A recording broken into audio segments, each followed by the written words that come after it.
Hey guys, the brand sent me this clothes steamer for free so I can check it out and create this video. I want to show you how well this thing works and demonstrate it on this shirt over here. Now, before I do that, I wanted to run through some of the features. Now, the first thing about this, very easy to use. You're simply going to unscrew here the water tank and fill it up over here. Okay, I got it filled up. You can see it's got a pretty large capacity there, and now you're just going to twist it back into place. There you go.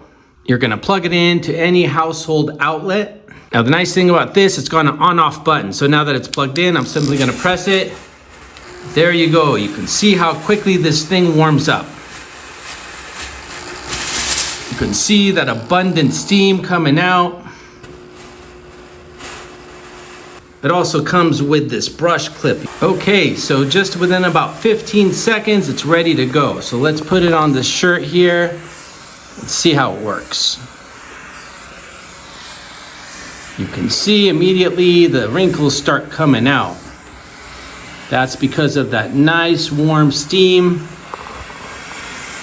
working its way through the threads.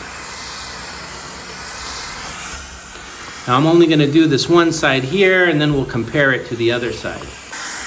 You can see it's also very lightweight and portable, so you can take it to work with you on vacation or easily store it away in your house after every use. And the handle has a nice ergonomic feel. You can see it's good quality. Let's take a look. You can see the side I did here, how nice and ironed it looks. The other side here still has the wrinkles. So it works great, it's easy to use, it's portable and easy to store, and I would definitely recommend this for anyone who wants a clothes steamer.